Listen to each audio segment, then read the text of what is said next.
Okay, we still have some more things to learn about the jhana factors. Now there are 5 jhana factors. They are vitakka, vichara, piti, sukha, and ekaggata. Or sukha and upekkha are vedana. So there are 5 factors. Now the question is, why are these 5 only called factors of jhana or members of jhana? Now, when a jhana consciousness arises, then, say the first jhana consciousness, 35 cetasikas arise along with that consciousness. So why are those 5 only called jhana factors and not the others? There are contact, attention and so on, and they are not called jhana factors, but only these 5 are called jhana factors. The answer is because they alone possess the ability to contemplate or to examine the object closely, and also because they are the opposites, direct opposites of the 5 mental hindrances. So for these 2 reasons, only these 5 are called jhana factors. Now vitakka, it takes the mind onto the object. It puts the mind onto the object. And then vichara keeps the mind anchored there. And piti just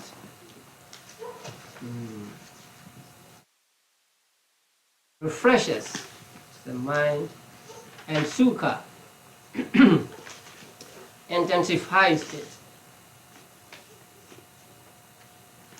Supported by these 4 cetasikas, by say, putting on the object, keeping it there, refreshing and intensifying, the ekaggata, the one-pointedness of mind,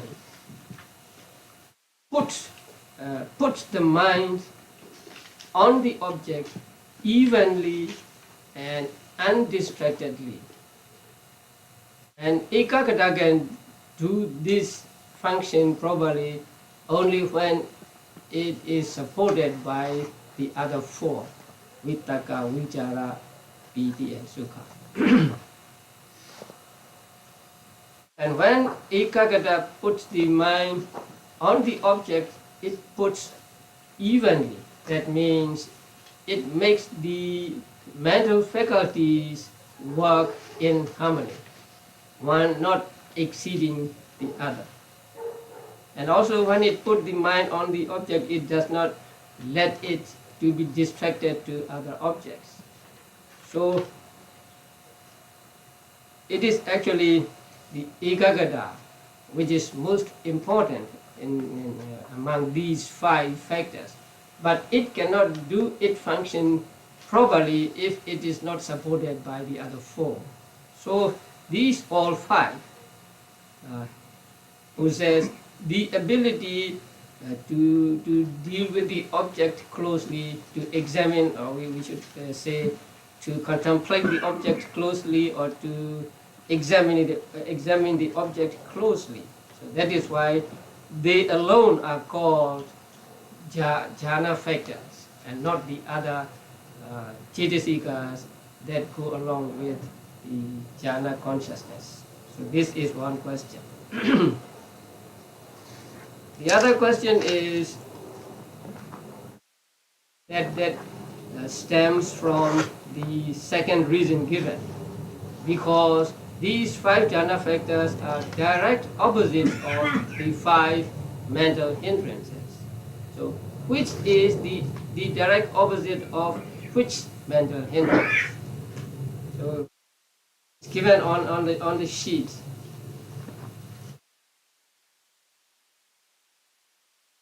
The first part is factors in jhanas, and the second opposite of jhana factors. So please look at that sheet. On the sheet you will see opposites of jhana factors. Jhana factors and corresponding hindrances, they inhibit. Now, vitaka is the opposite of china and medha, or sloth and torpor. Now, vitaka takes you to the object. And when there is vitaka, there is a kind of mental activity.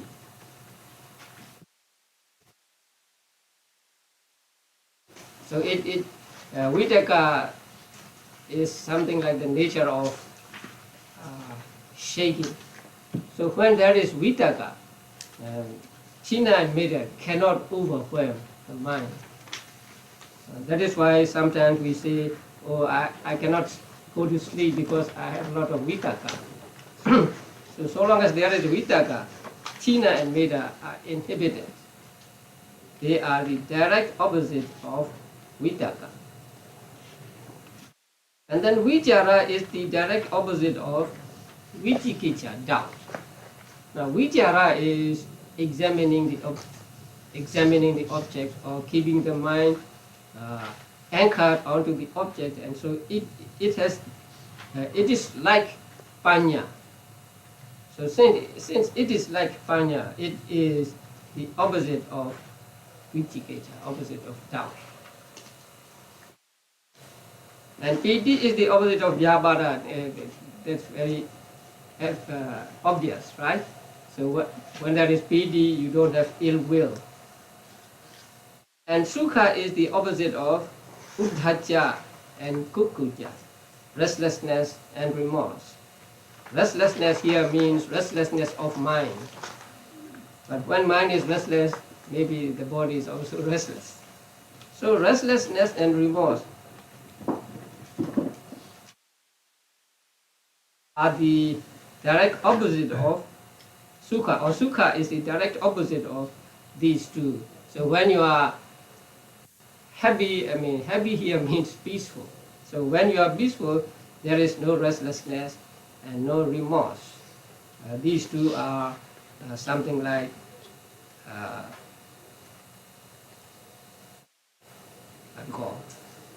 making mind agitated. But sukha is peaceful, and so sukha is the object of restlessness and remorse, or uddhacca and kukkucca. And then ekaggata, let's go to ekaggata, one-pointedness of mind. Ekaggata is the direct opposite of kamacchanda, sensual desire. Now when we have sensual desire, our mind is taken to different objects. We are attached to this thing, we are attached to that thing, and so our mind is like going wrong. But ekaggata does not let the mind to go here and there. It makes the mind stable and stay on one object, and so it is the opposite of sensual desire. I think this information is good for us, because if we want to develop ekaggata means samadhi. Samadhi and ekaggata are synonymous. So if we want to develop samadhi, we should have little of sensual desires. So long as we have so much sensual desire, we cannot hope to get samadhi, concentration, or ekaggata, because our minds will be always attracted to different objects. So long as mind is going to different objects, mind cannot get rest, mind cannot be still, and so we cannot get concentration. So we should keep it in mind and try to have as less sense desire as possible if we want to develop concentration. And then upekha. Upekha has the nature of peacefulness. Actually, upekha is more peaceful than sukha. So upekha is said to be similar to sukha. So it is the direct opposite of, again, uddhacca and kukucca, restlessness and remorse. So, because these five, I mean sukha and upekha are one, because these five are the opposite of the five mental hindrances, they alone are called constituents of jhana, or members of jhana, or jhana factors. So there are two answers, or two reasons given for they are being called jhana factors. One is they alone possess the ability to examine or to contemplate the object closely, and also they alone are the direct opposites of the five mental hindrances. Now these, so long as there are mental hindrances in our minds, we cannot hope to get concentration, let alone jhanas. So the mental hindrances are inhibited by these jhana factors, respectively.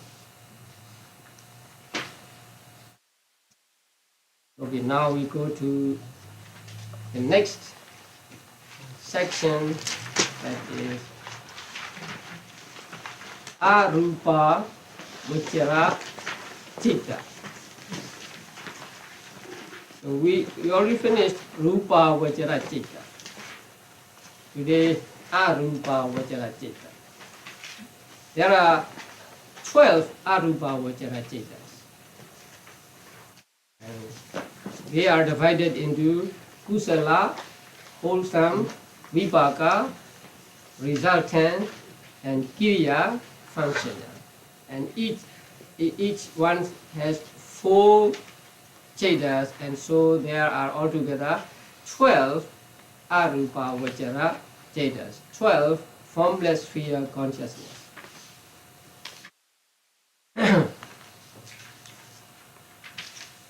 What is the meaning of arupa vichara? That which mostly moves about or roams in the 4 formless realms, that which is of the formless sphere. Now, you know there are 20 realms of Brahmas, 20 realms of higher celestial beings, and 16 are said to be form, said to belong to form sphere, and 4 to formless sphere. So the 4 formless sphere are those where there is only mind. So there is no form or no material body there. So they are formless or materialless beings, or mind-only beings. So when a person is reborn there, only the mind, that means only cetas and cetasikas will arise there. No material thing whatsoever. No body, no eyes, no ears, and so on. In order to be reborn in those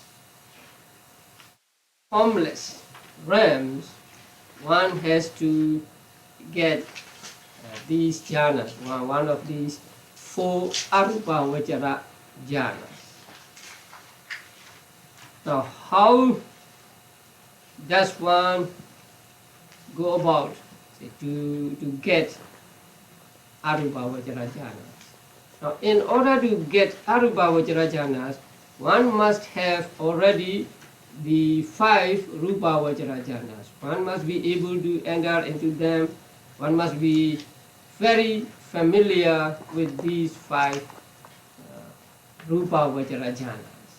And from these rupa vichara jhanas, or basing on these rupa vichara jhanas, especially the 5th, the yogi, the meditator, will go on to arupa vichara. Now, these jhanas are called mundane jhanas. So they can be attained even when there are no Buddhas. So they can be attained by people who are not Buddhists also. Many Hindus, according to our books, many people who are not Buddhists also get these jhanas. Now, there are people who find fault with the physical body. They think that we suffer because we have this physical body. Because we have this physical body, we have lots of ailments, diseases, aches, pains, and so on. And also, depending on this physical body, we try to, we quarrel with each other, we try to hurt each other, and so on. So they think that we have a lot of suffering because we have this physical body. So if we can be without this physical body, we would be very happy. So they find fault with physical body of material things, and so they try to eliminate or get rid of this physical thing, physical body.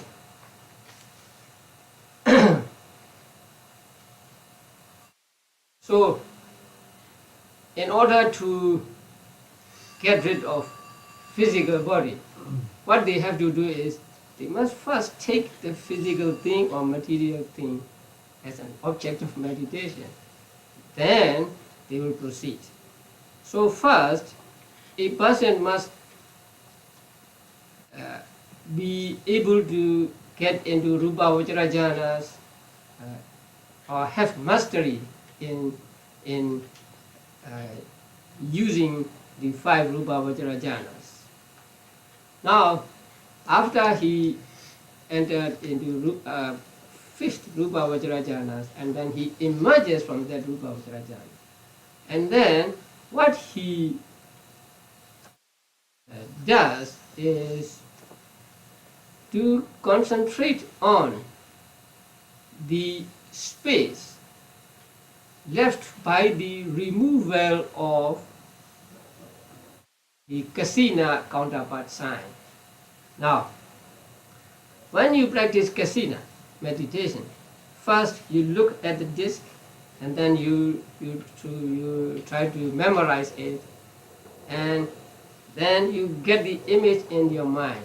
The first image is called grasp sign, and then you dwell on that sign again and again, and it becomes refined. And so when it becomes refined and it is clear of blemishes and so on, it is called a counterpart sign. So these signs are actually not ultimate reality. They are concepts actually, because they are only in your memory, in your mind. So a person who dislikes matter, material thing, also dislikes something that resembles that matter. The real kasina disc is matter, a material thing. But that counterpart sign is not a material thing. It is a concept, conceptual object. But it resembles the material object. So that person hates that concept also. The simile given in Visuddhimagga and also in Arthasalini is that a person who is afraid of ghosts will be afraid of something which resembles a ghost. He may see a tree stump at night, and he may think that that is a ghost, and he is afraid of it. Sometimes a person is afraid of a snake, and then when he sees on his waist a rope or a crack in the ground, he might think that it is a snake, and then he is afraid of that. So in the same way, this person dislikes or is disgusted of matter. He doesn't like a physical body. When he doesn't like the physical body, he also doesn't like something that resembles the physical body or physical that the physical thing that is this counterpart sign in his mind, which is a concept. So he tries to remove this concept from his mind. So in order to remove it, first he must get this sign into his mind. So he concentrates on this mental image, counterpart sign again and again and again. And then he stopped paying attention to that sign. Instead, he pays attention to the space taken by or covered by that sign. So when he stopped paying attention to the sign itself, that sign disappears. And in its place, there remains just an empty space. And that empty space is called space obtained by the removal of kasina sign. When a person removes the kasina sign, he does not remove it just as he removes a mat or he removes a cake out of a pan or something like that, but simply he doesn't pay attention to that object, to that concept. So when he doesn't pay attention to it, it disappears from his mind, and in its place there remains an empty space. So that empty space becomes the object of his meditation. So he dwells upon, or he contemplates on that space, saying, this space is infinite, this space is infinite, infinite space, infinite space. Now, he can expand that space in his mind, mentally expand it as much as he likes. He may expand this space to the size of the whole world cycle, or he may expand this space to about the size of a football field, or about the size of the mat or something like that. So after that, he dwells on it, saying to himself, infinite space, infinite space, infinite space. Now that space is called infinite or limitless. Why?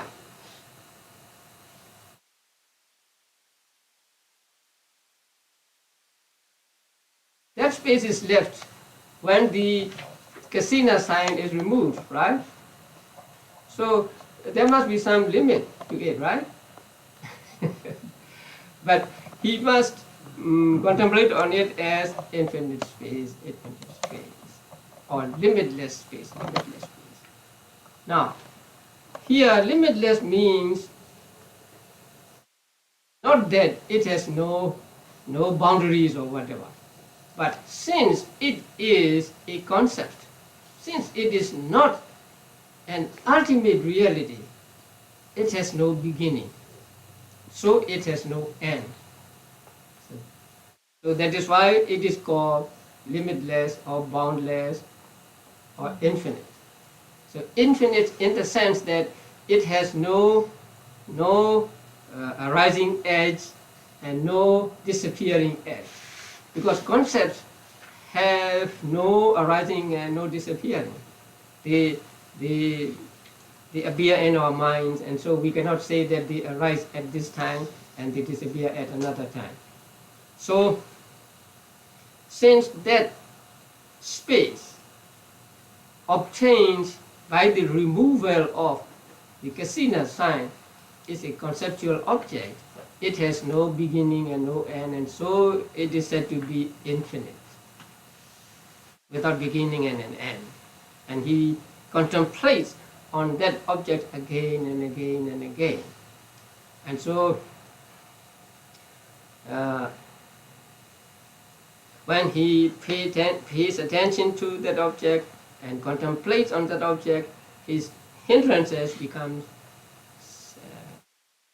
suppressed or subdued, and so his mind becomes steady again, and he takes that object again and again and again until the first arupavajara jhana consciousness arises in his mind.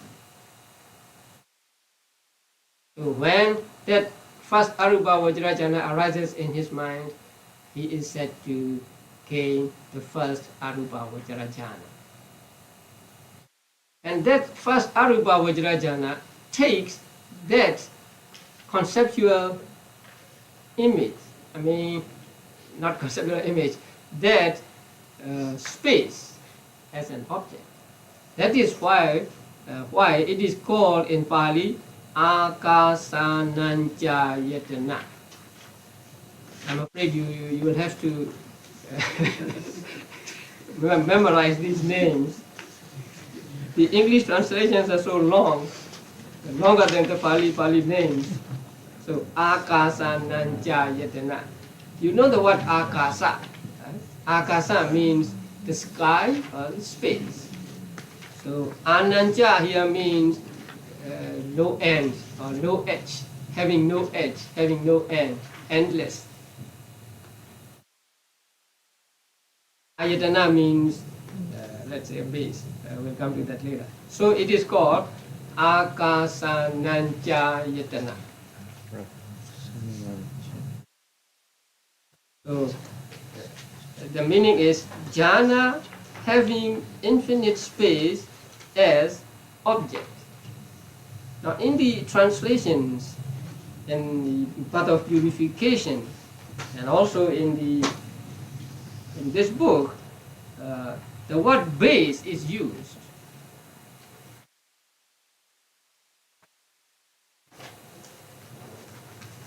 But I think that's not so good.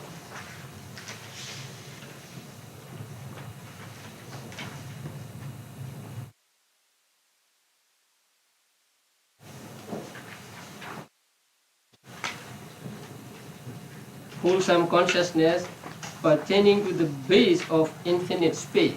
Now, we must understand the word ayatana here. Akasananjayatana, right? Akasananja ayatana. Ayatana, the word ayatana is translated as base. But here, base means habitat, or simply the object. So, simply it means the object. So this consciousness has the infinite space as object. So instead of using base, I think we should use object. Base can mean some other thing. So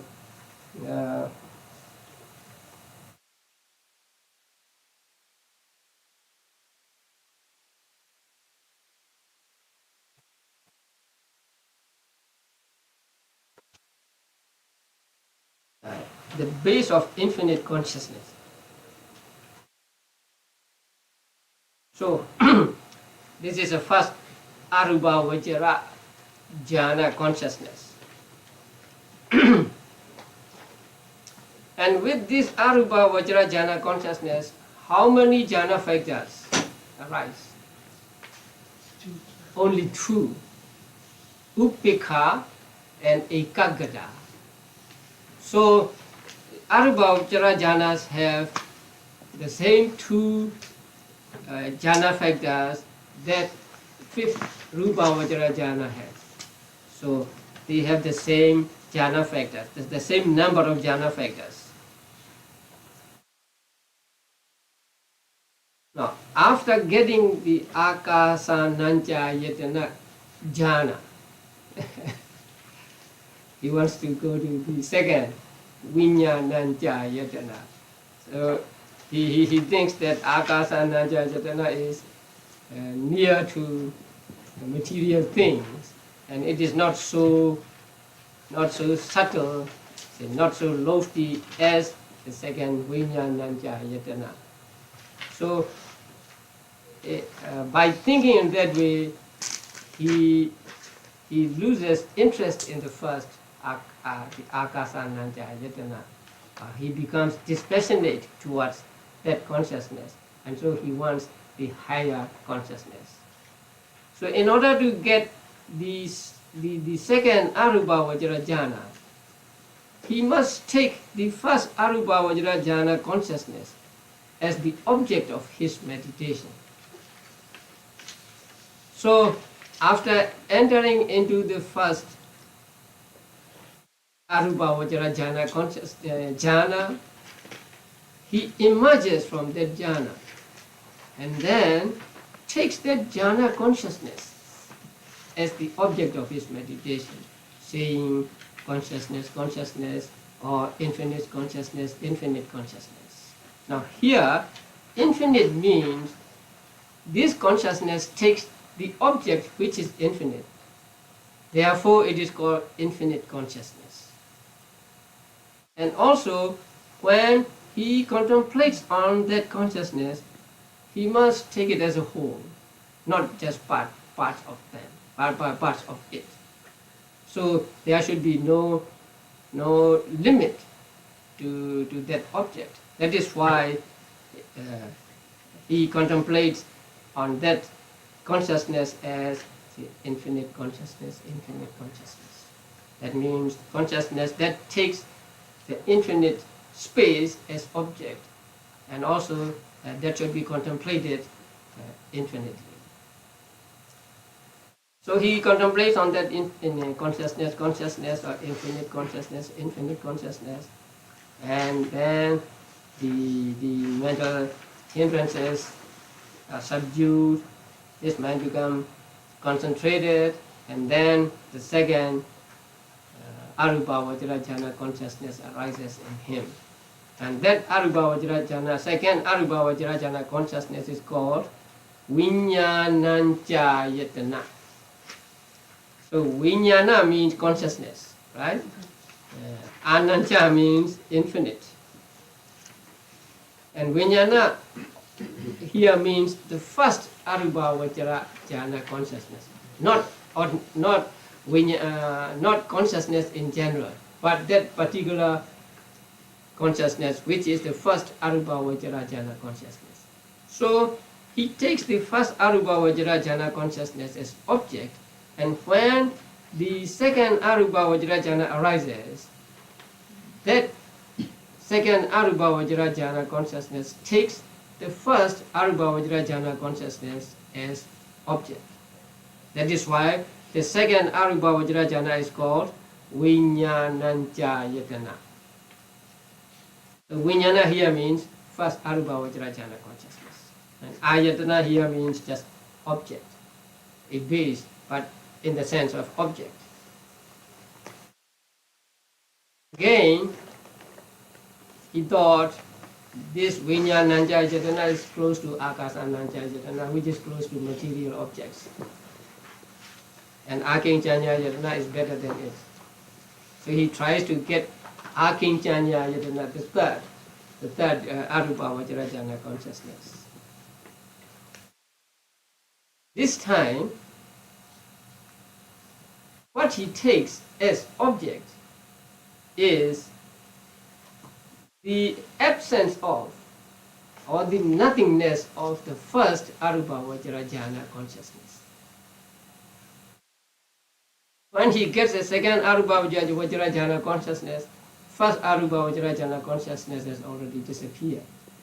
So he takes that disappearance or nothingness or absence of first Arupa Vajrajana consciousness as an object of his meditation.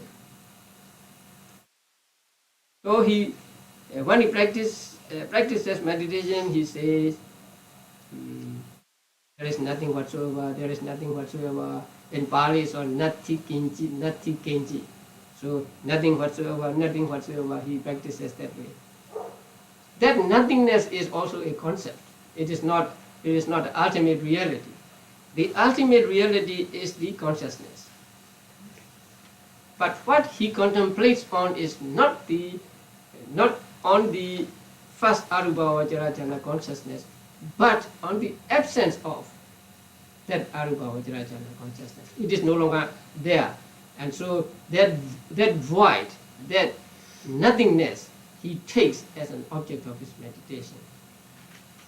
For example, there is a pot, and then it is covered with something. But if the cover has been removed, he sees just nothing there, like that. And also,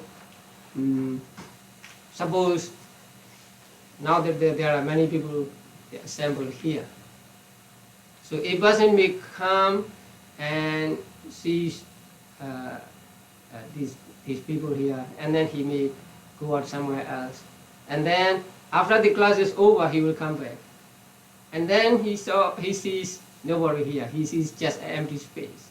So something like that. This person sees the absence of the first Arupa Vajrajana consciousness. So that is concept of nothingness. That concept of nothingness he takes as object. So he practices meditation, contemplating as nothing. And then the mental defilements subsided, and his mind becomes concentrated again. And then, as a result of his practice of meditation, the third Arupa Vajrajana consciousness arises in him. And that third Arupa Vajrajana consciousness is called Akincanyayatana.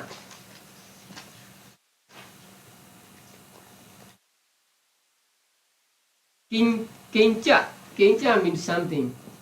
Here means not. So not something. So that is absence. And ayatana here, the same object. So the third Arupa Vajrajana consciousness takes what as object? Nothingness of first Arupa Vajrajana consciousness. Right. So that is Akincanyayatana. Again, he wants to go to a higher level of jhana, the fourth one.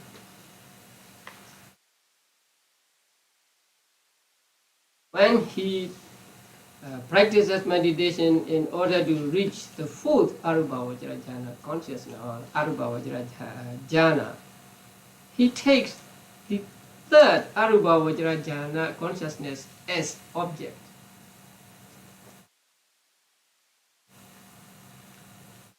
So he enters into the third Arupa Vajrajana and then emerges from that Arupa Vajrajana, and take that third Arupa Vajrajana consciousness as object of his meditation.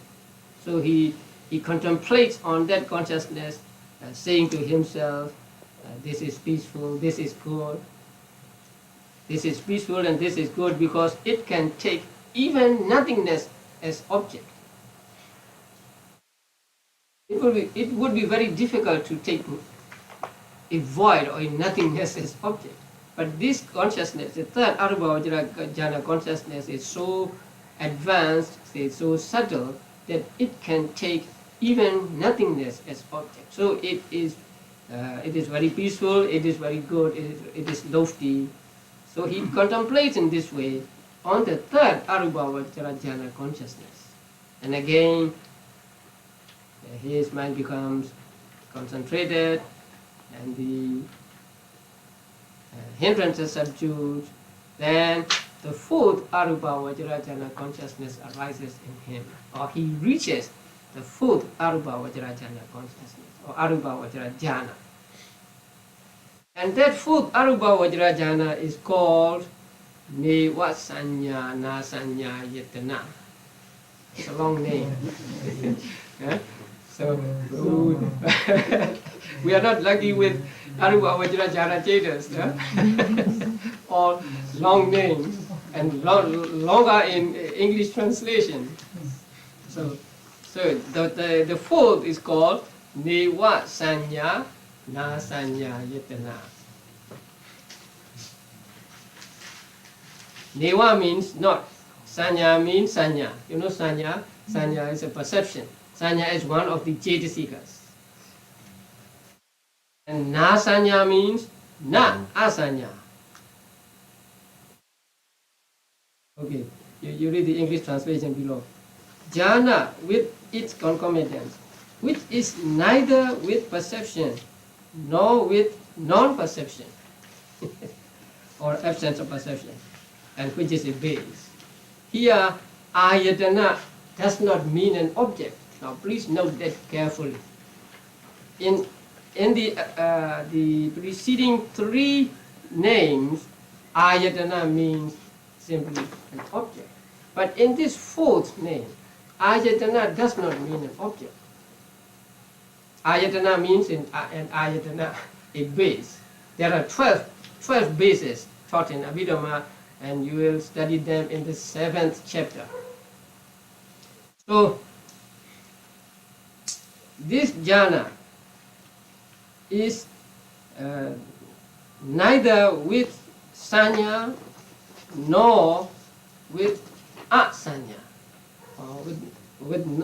nor with non-sanya. And it is a base.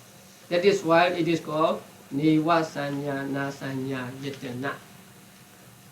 Now, consciousness is one of the bases. Mental factors are one of the bases. There are 12 bases: eye base, ear base, nose base, tongue base, body base, and then visible object base, right? Sound base, what else? Smell base, taste base, touch base. And then the two remaining ones are mind base or consciousness base and Dhamma base. Dhamma base consists of Cetasikas and other subtle matter. So, here ayatana means that, the base. It is a base and it has no perception nor non-perception. And here, perception does not mean perception only, actually.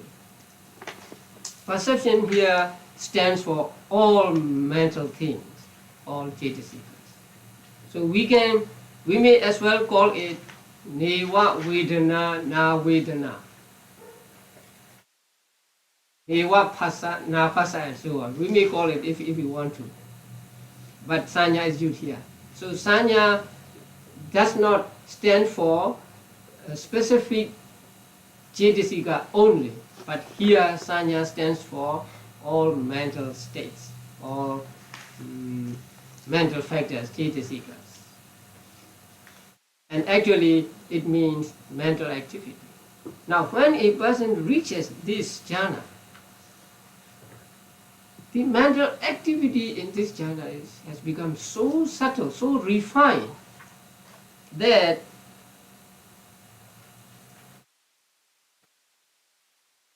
it is difficult to call it mental activity. It is so subtle. It's almost nothing.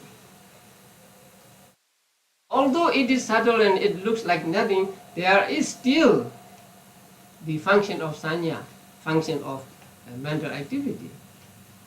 So it is neither sanya nor non-sanya. That is why it is called Neva Sanya Na Sanya. So there is very subtle, something like a trace of mental activity there. But it is so subtle that it is almost nothing. So when you ask him, is there sanya, he may say yes or no, right? That is why it is called Neva Sanya Na Sanya. And there are similes to explain this. You remember that simile? Who remembers that? Huh?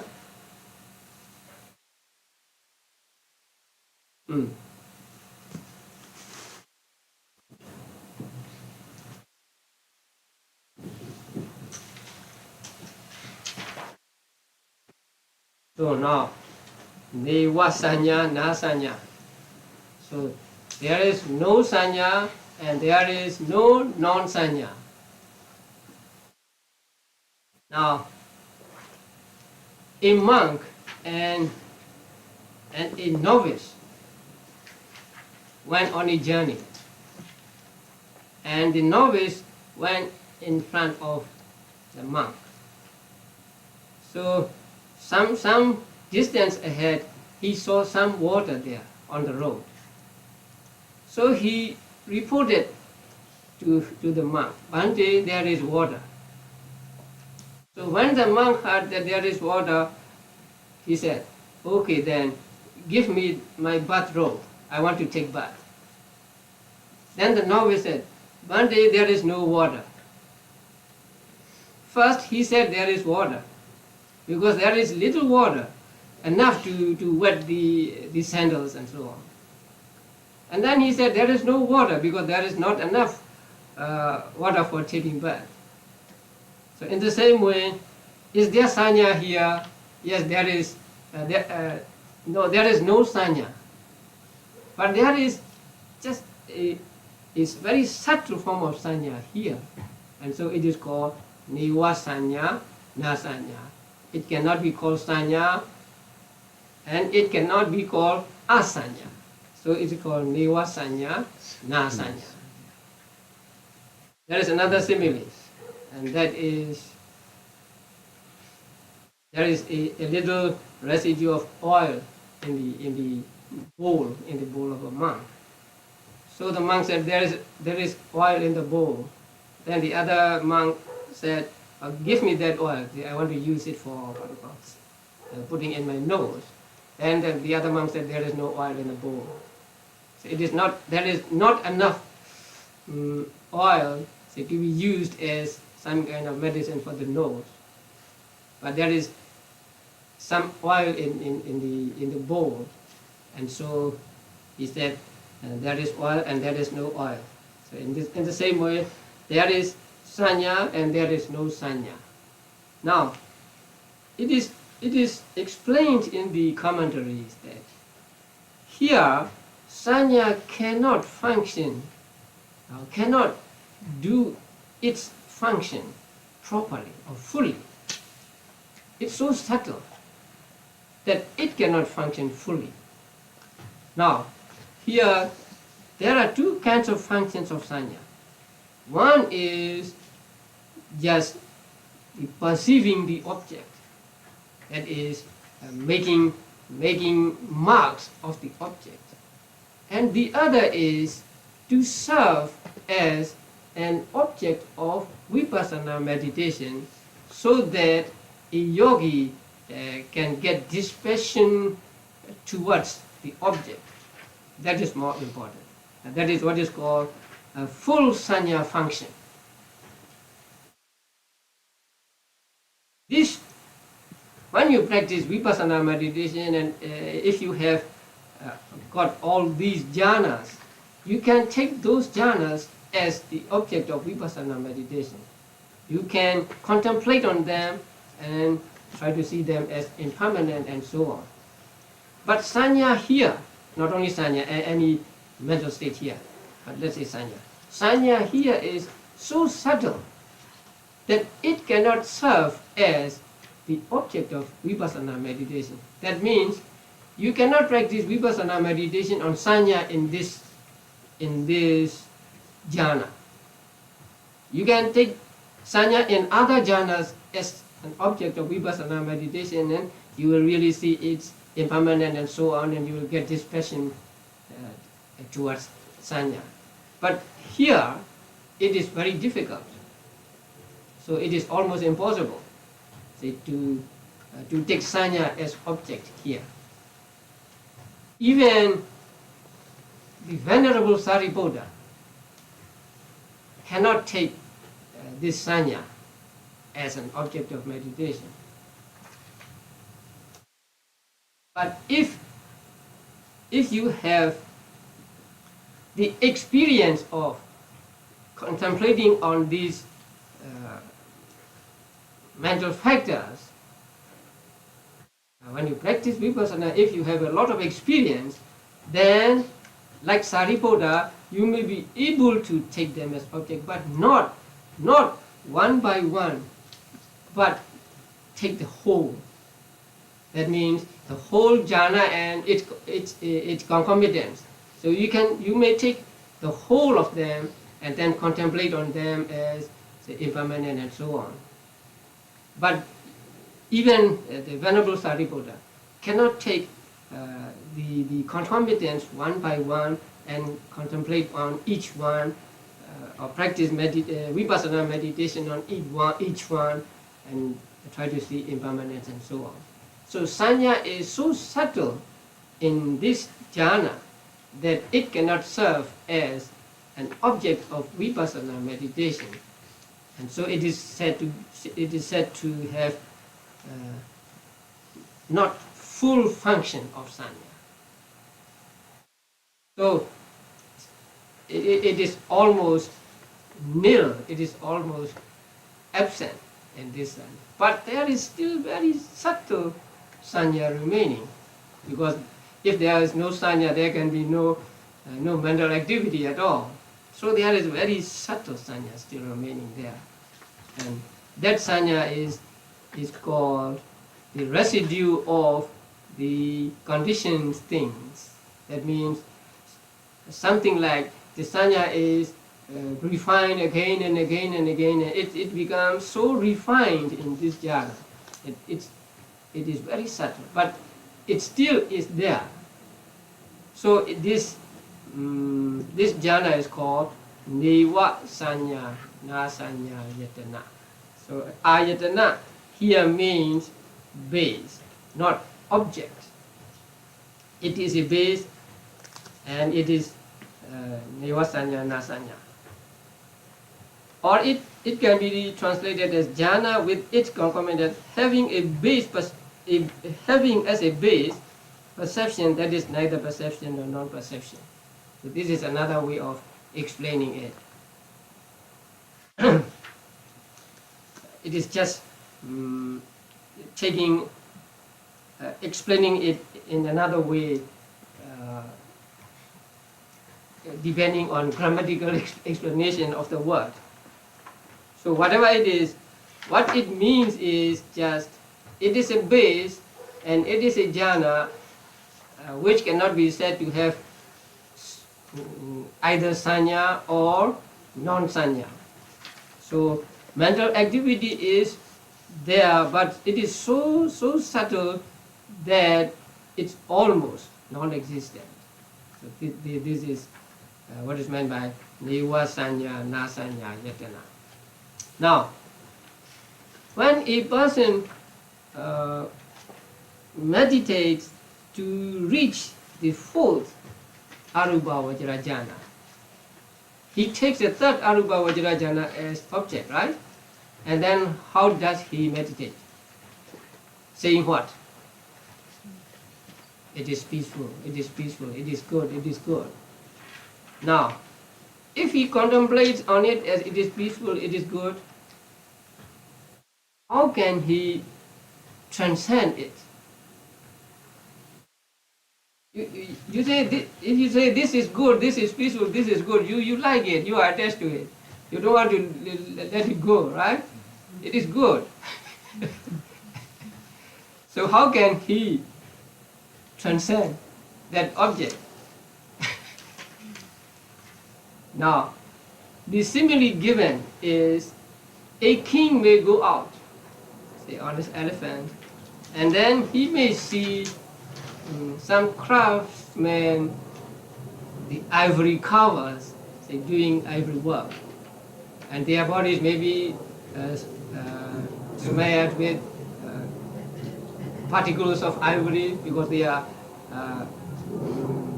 doing ivory work, and then they are making delicate and beautiful objects of ivory. So when the king sees them, he praises them. Oh, how talented or how good they are! They can make such beautiful objects of art. But although he praises those ivory covers, he does not want himself to become an ivory cover, right? He praises them, oh, they are fine people, they are talented people or something like that. But he will not leave his regency, kingship, and then want to become an ivory carver himself.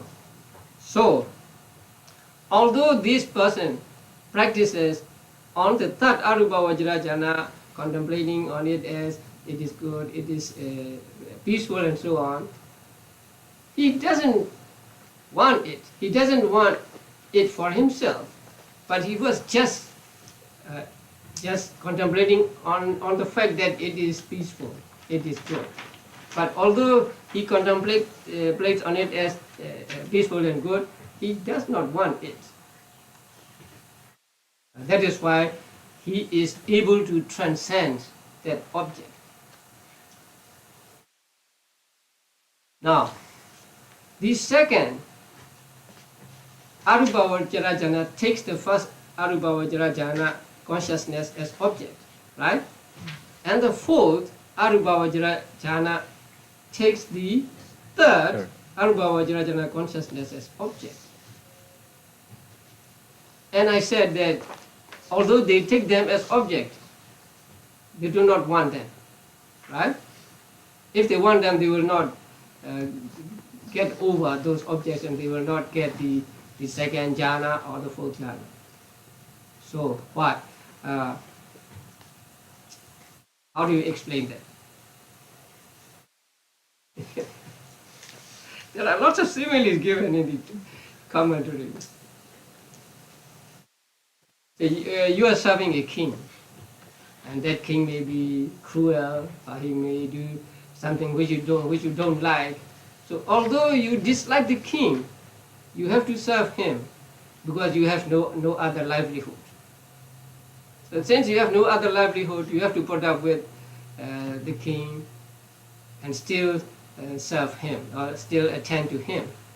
So in the same way, although the yogi does not want the first Arupa Vajrayana and third Arupa Vajrayana, he has to take them as object because there is no other object to take. That is why he is able to transcend these objects and reach the higher stages of jhanas. So now these are the four Arupa Vajrayana consciousnesses. So the first is called what? Akasananchayatana. The second, Vinyananchayatana. The third, Akinchanyayatana. The fourth, Eva Sanyana Sanyayatana.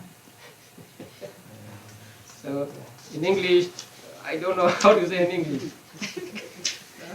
So just to remind you, I put just infinite space, infinite consciousness, absence of consciousness, and another perception, non-perception.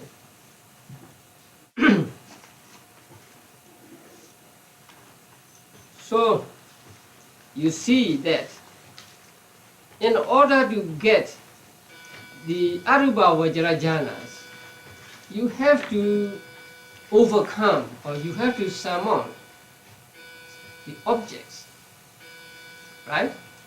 So Arupa Vajrayanas are different from Rupa Vajrayanas in that they have to surmount the object. That means they have to something like eliminate the object in order to get the higher jhanas. Not like Rupa Vajrayanas. Do you know the difference? Do you see the difference between Rupa Vajrayanas and Arupa Vajrayanas? In Rupa Vajrayanas, in order to get a higher jhana, what must you do? You do not do away with the object, but you do away with the jhana factor, right? So you eliminate one factor after another, and you get the higher jhana. But in Arubhavajra jhanas, there are only two factors, you cannot eliminate them. So here, you get the Arubhavajra jhanas by surmounting, by, let's say, eliminating the objects. So that is the difference. Rupavajra jhanas are factor eliminating jhanas, right? Arupavajra jhanas are object surmounting jhanas. That's a difference. Okay, later we will find out the jhanas, I mean objects that they take and the objects that they surmount. Let's go to Vipaka now. The Vipaka Chetas are identical with the wholesome Chetas. So they have the same name, Akasananjayatana and so on.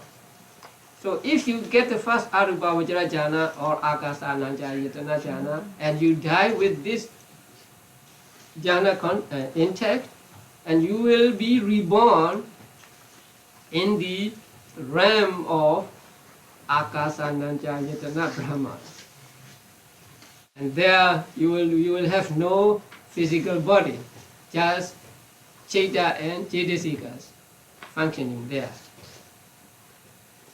And the first Cheta that arises in that realm will be the first Arupavajra jhana, I mean resultant consciousness. And if you get second Arupavajra jhana here, and then when you are reborn in the Arupavajra realm, then the first consciousness there will be the Vijnananjayatana resultant consciousness. The same with the third and the fourth. So the four Arupavajra Vipaka consciousness, the four resultant formless sphere consciousness arise only in the Arupavajra realm. They will not arise in human beings or in devas or even in Rupavajra Brahmas. They will arise only in the Arupavajra Brahmas. And then Arupavajra Kiriya function. That you know, right? Yeah. They belong to Arahants only. So after becoming an Arahant, you practice meditation and you get the Arupavajra jhanas, then your jhanas will be Kiriya, Arupavajra Kiriya. The same identical jhanas, Akasananjayatana, Vijnananjayatana, Akincanyayatana, and Nivasanyanasanayatana.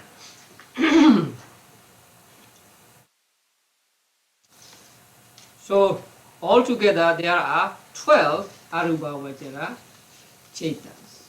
4 Kusala, 4 Vipaka, and 4 Kiriya. Now, what feeling? What feeling are they associated with? Upekha only, right? Because there are only 2 jhana factors for all these 12 chetas. They are Upekha and Ekaggata. That is why they are said to belong to the 5th jhana. Sometimes we will say there are 23 5th jhana chetas. So that means 3. Are there 23? 15. 15 or 23? 23. That means you don't know yet, but 23, yes. But let's say 15.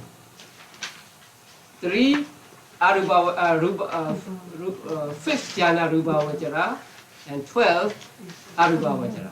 Right? 15. Now we'll see 15 becomes 23 when we come to Lokutra Chetas. So all Arupavajra Chetas are accompanied by Upekha. Oh. The chart is on your back now. Right? So you see the Arupavajra Chetas all blue, right? Yeah. And they are all jnana sampayotas. Because you cannot get jhanas without jnana, without knowledge or understanding. So they are all accompanied by knowledge or understanding. Now, there are two sets of objects to understand concerning these four arupavachara jhana chetas. So you can see on the sheet as well as in the book. But let's see on the sheet. On page 10 of the sheet, bottom, arupavachara jhanas and objects. So there are two kinds of objects here. Objects taken and objects surmounted. That means objects abandoned or something like that. Now, the first jhana takes infinite space, which was left after the removal of kasina sign, right? So, first jhana takes infinite space as object. And second jhana takes first arupavachara jhana consciousness as object. And the third jhana, here first, second, third, fourth means arupavachara, not rupavachara. So that arupavachara jhana takes absence of first arupavachara jhana consciousness as object. And the fourth arupavachara jhana takes third arupavachara jhana consciousness as object. So these are the objects they take. And there are four objects they must surmount. So the first arupavachara jhana must surmount the counterpart sign. So long as he is attached to that counterpart sign, he cannot get the first jhana. So the first jhana must surmount the counterpart sign, which is a mental image of the kasina object. And the second arupavachara jhana must surmount or transcend infinite space. And third arupavachara jhana consciousness, that jhana must surmount or transcend first arupavachara jhana consciousness. And then the fourth arupavachara jhana must transcend the absence of first arupavachara jhana consciousness. First they take them as objects, right? And then they surmount them, they transcend them. So they have to take these objects as the object of their meditation, and when their meditation is successful and they get the jhana, these objects are no longer there. These objects are surmounted. So there are two sets of objects with regard to four arupavachara jhanas. So objects they take and objects they surmount. Just a little bit different. So today we come to the end of mundane consciousness, lokiya cetas, right? So how many mundane types of consciousness are there? 54 sense sphere consciousness, 15 let's say rupavachara consciousness, and 12 arupavachara consciousness. How many? 81. Right. So 81 lokiya cetas. Right? Now, the 15 rupavachara cetas and 12 arupavachara cetas are collectively called mahagata. You can read in the book. Mahagata. So later on, if we want to refer to these 27 as a whole, we will say 27 mahagata cetas. We will not say 15 rupavachara and 12 arupavachara. We will just say 27 mahagata cetas. Mahagata means become great or lofty, sublime. So 27 mahagata cetas. Then 54 sense sphere cetas and 27 mahagata cetas. And they become 81 Lokiya, or mundane chetas. Okay. So let's do some drill.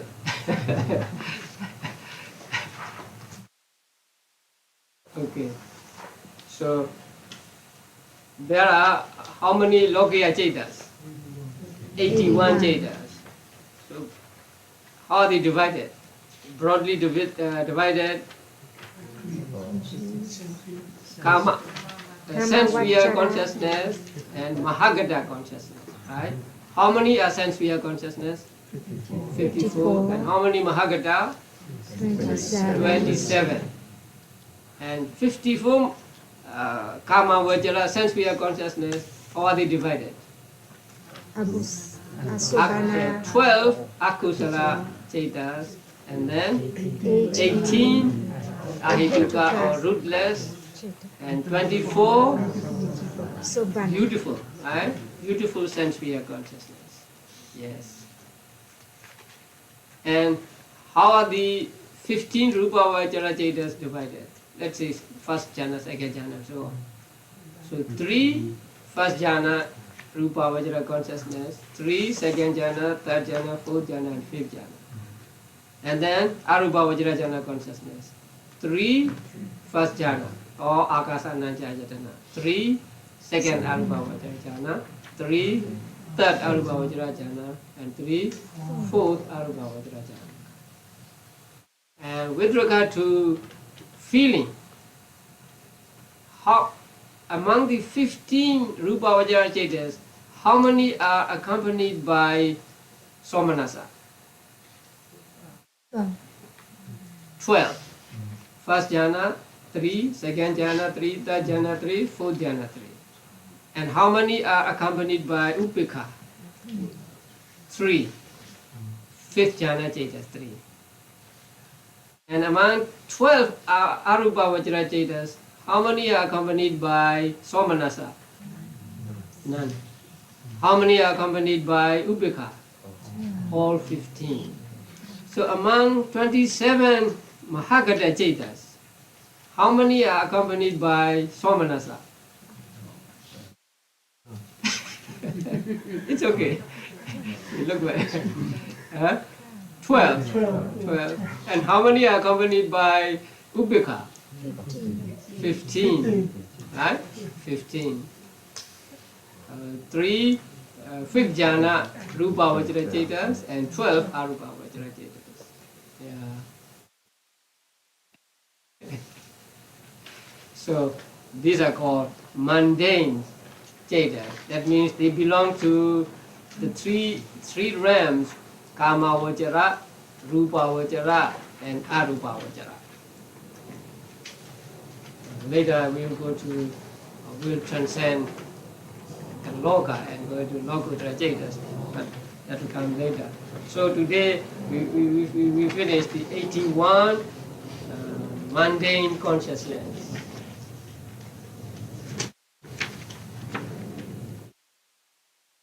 So make yourself familiar with the dots, and also please try to remember names, because names are important. Because if you don't know a name, then it's very difficult to identify. So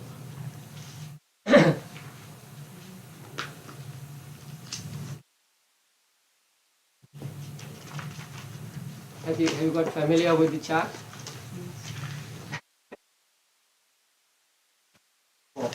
In the book,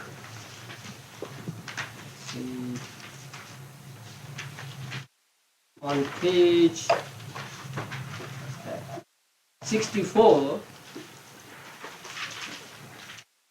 there is a diagram, a chart, the same as the one I gave here. So, Chitta, direct object, transcendent object. Number 1, base of infinite space, that means Akasa Nanjayana. The book uses base. And then direct object, that means the object taken, concept of space. And then transcendent object, concept of kasina. That means kasina sign, counterpart sign. And the 2, base of infinite consciousness. The second jhana cita. Direct object, consciousness of infinite space. The first Arubhavajara consciousness. And then transcendent object, concept of space, infinite space. They are the same. And then number 3, base of nothingness. That means third Arubhavajara jhana consciousness. And direct object or object taken is concept of non-existence or nothingness. And transcendent object, consciousness of infinite space. That means that Arubhavajara jhana consciousness. And then number 4, base of neither perception nor non-perception. That is the fourth Arubhavajara jhana. Direct object or object taken is consciousness of nothingness. That means third Arubhavajara jhana consciousness. And transcendent object, concept of non-existence. That is absence of first Arubhavajara jhana consciousness.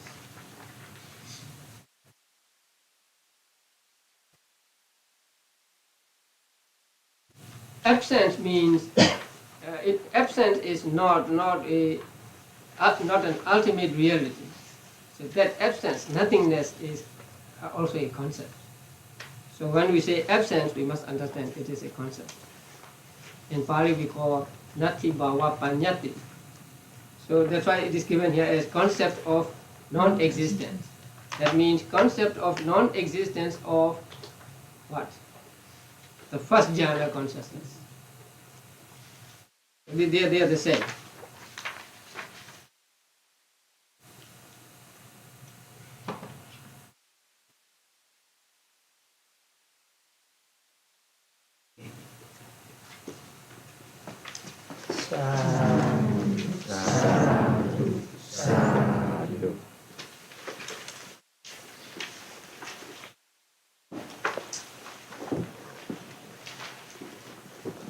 We have some time.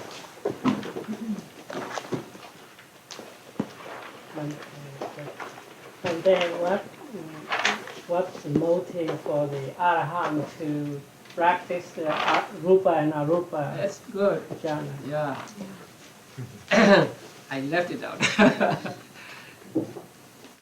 One author said, and I think that is correct. The motive I told you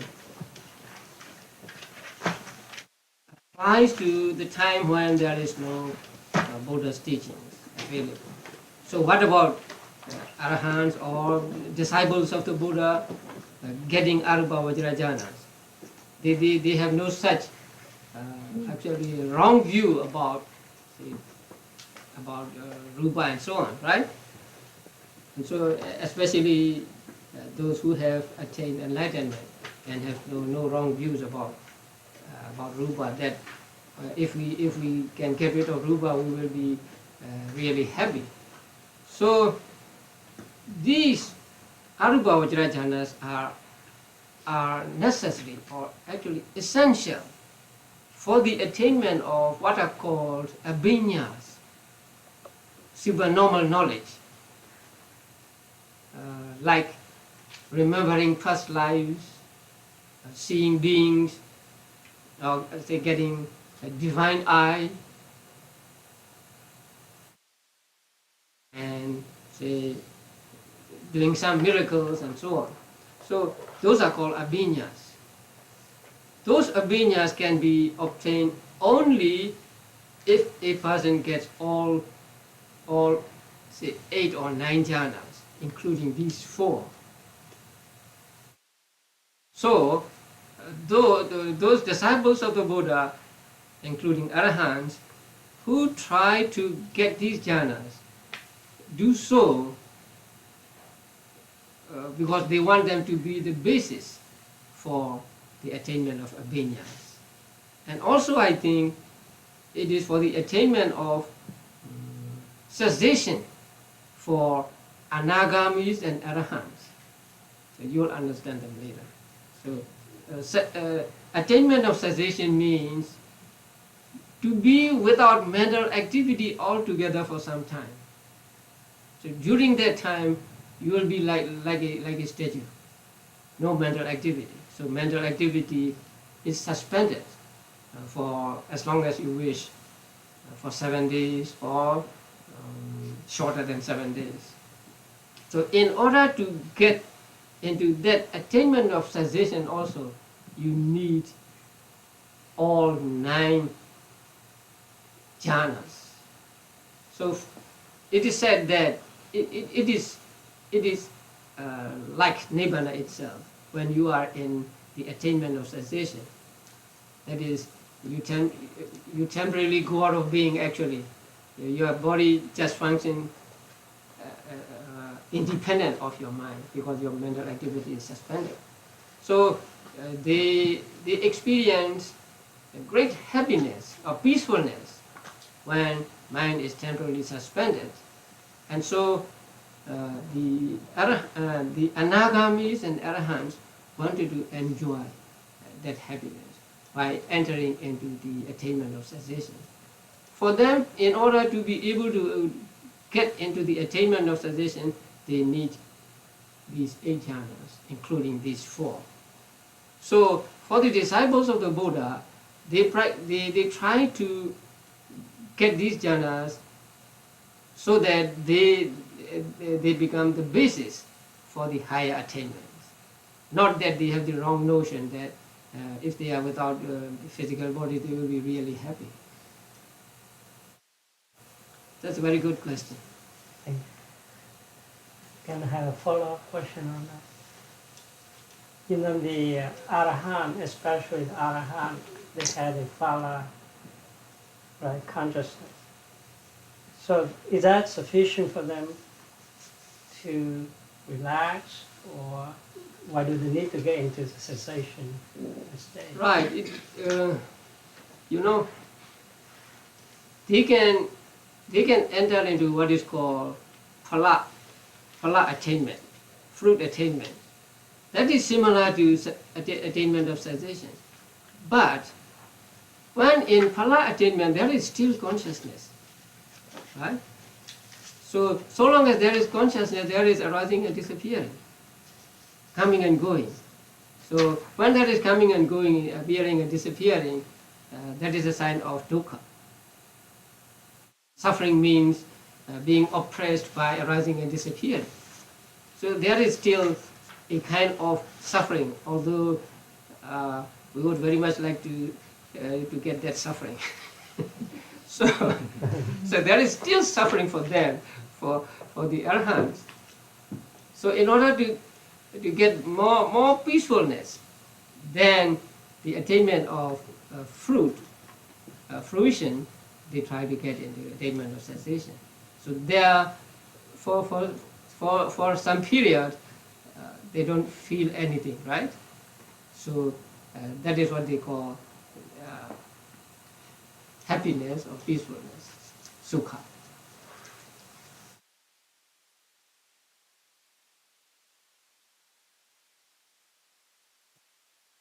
Okay. So the only way to go to the formless sphere is to go to the samatha meditation. Yeah, this is samatha meditation, yes. And the practice of Rupa Vajra jhanas and Arupa Vajra jhanas will be explained in the 9th chapter also. 9th chapter deals with meditation, samatha meditation and vipassana meditation. So we will come to these jhanas again there. In fact, I can defer this explanation until we come to the 9th chapter, but I cannot hold this information from you, so I told you this time. I will repeat it when we reach the 9th chapter. I'll just refer you to my talks and if you can, and if you have this book, I mean, the Path of Purification, for this Arupa Vajra, please read chapter 10.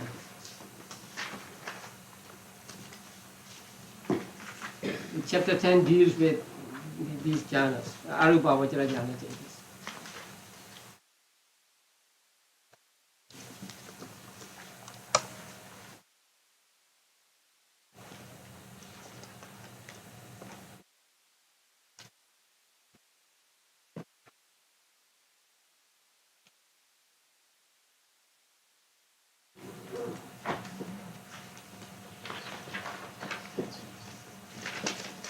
Okay then.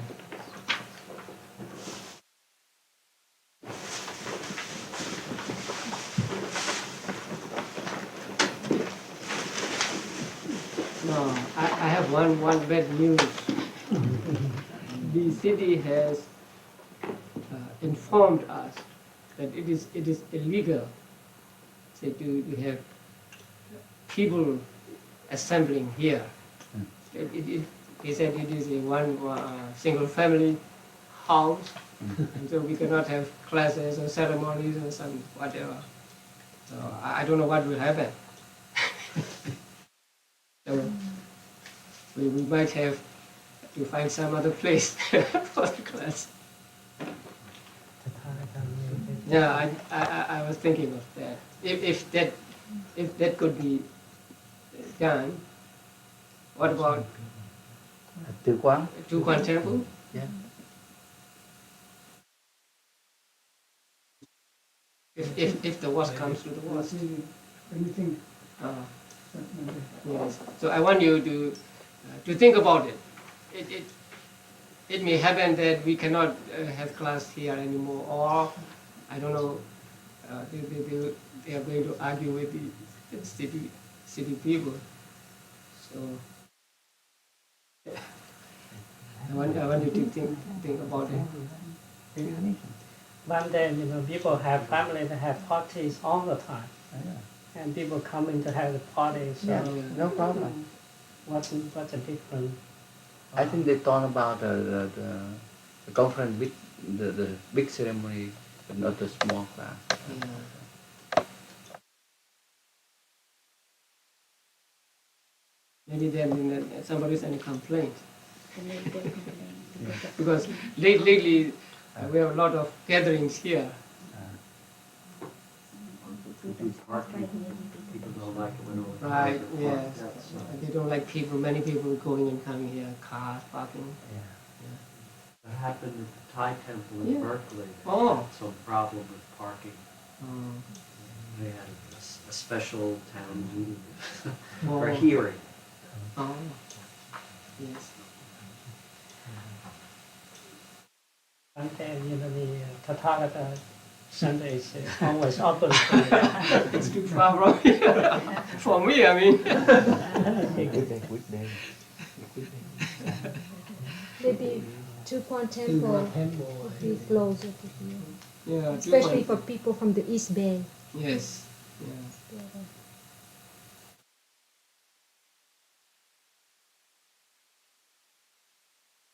I just want to think about it.